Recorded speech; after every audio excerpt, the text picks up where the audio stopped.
हमारे घर में कोई घटना होती है तो हम सबसे पहले किसको पकड़ेंगे? सबसे पहले तो चौकीदार को पकड़ेंगे ना, कि तुम कहां थे, क्यों ये घटना हो गई तुम्हारे रहते हुए, किस लिए तुमको रखा था। लेकिन यहां नहीं ऐसा हो रहा है।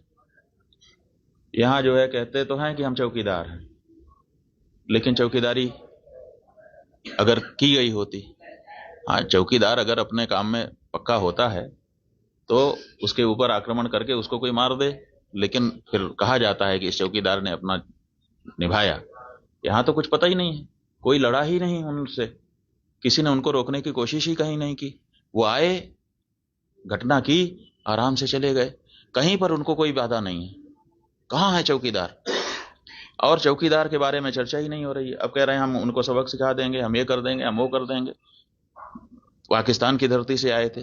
अरे भाई, पाकिस्तान की धरती से आए थे, इतनी जल्दी कैसे पता चल गया आपको? और अगर इतनी जल्दी आपको पता चल जाता है तो घटना के पहले क्यों नहीं पता चल गया? और दूसरी बात यह है कि अगर पाकिस्तान से आए तो पाकिस्तान के खिलाफ अच्छी तगड़ी कार्रवाई करिए। आप कह रहे हैं कि हम सिंधु नदी का जल रोक देंगे। आपके पास जल को रोकने या उसको डाइवर्ट करके अपने ही यहाँ अपने ही देश में रख लेने का कोई उपाय ही नहीं है।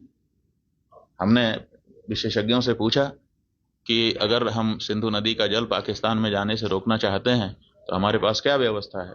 उन्होंने कहा हमारे पास कोई व्यवस्था नहीं है। अगर हम आज से शुरू करें कि ऐसी व्यवस्था हम बना लें तो पैसा कितना लगेगा वो तो अभी पूछिए ही मत।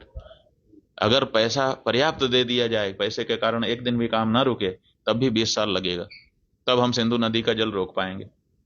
तो ऐसी परिस्थिति में हम ये कह दे रहे हैं कि हम सिंधु नदी का जल रोक लेंगे। और टेलीविजन के एंकर हमने सुना, वो कह रहे थे बूंद बूंद के लिए तरसेगा पाकिस्तान, एक गिलास शुद्ध पानी नहीं मिल पाएगा, खेती नष्ट हो जाएगी, बिजली नष्ट हो जाएगी, ये हो जाएगा, वो हो जाएगा।